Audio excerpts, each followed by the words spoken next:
All right, welcome back to 656 Sports and Things. I'm Nathan. The NBA draft is coming up sometime in November. I'm not sure the exact date 100%, which is funny. Usually, the draft at the best of times is a crapshoot, and it's not really an exact science. You're kind of throwing a dice at the wall and seeing what happens for a lot of the picks. There's always picks that don't work out. There's picks that are taken later in rounds that work out, and all that fun jazz. This year, that's going to be amplified for the simple fact that we didn't have an NCAA tournament this year. Now, I understand there are NCAA games that aren't tournament games. That's all well and good, but that is your biggest showcase. So let's just hypothetically say, for argument's sake here, we have a one-and-done player. He played 1 year in college and was going to go pro. Yes, you've seen him in high school and all that stuff. You've seen him play his whole high school career. But he only played maybe 30 games in college before it shut down.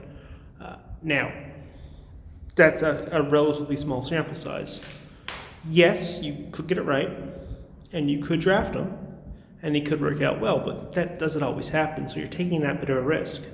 So, do third and fourth year players have a better chance now of getting drafted for the simple fact that they have a larger sample size of games that you can look at? Hey, we've seen this guy in college. He's been here 2 to 3 to 4 years.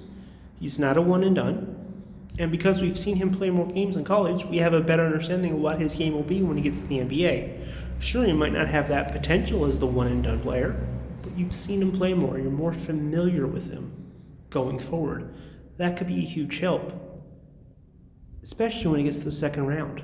Top 10, maybe top 10, top 20 picks are pretty much, they usually don't go too off the board. Now, there are obviously players who get drafted later than they're supposed to and all that fun jazz. However,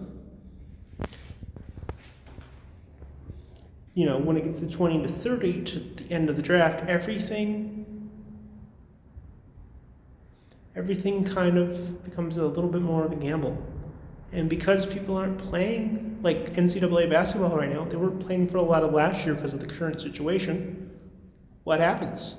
You could draft a guy who was a one and done, and you want to maybe like the 31st pick or the 32nd, so you're not really risking a whole lot. Or even you want to go lower, you want to go like the 50th pick.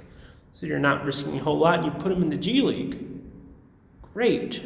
You put him in the G League, but what if there's not a G League season next year? Do you go, you can't really go back to college. We want a bigger sample size. Do you then take that player and send him to Europe? And right now, do you really want to be sending players to Europe with our current situation globally with our health crisis? And if you're a player who's, maybe you were third year pro, maybe you're 20 and you just had a kid, do you even want to go to Europe?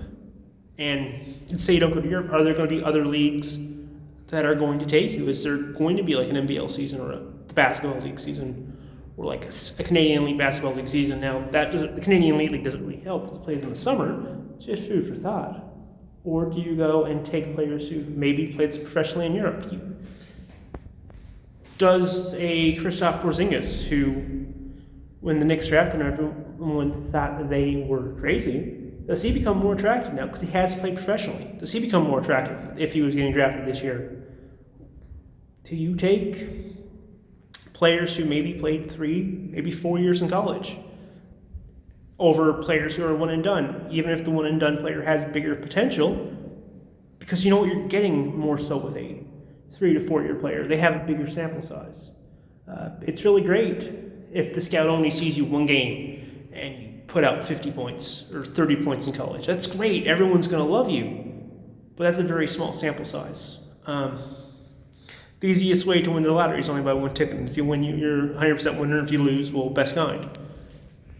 But the draft lottery itself is a crapshoot at the best of times. Do we see someone go completely off the board in this year's draft?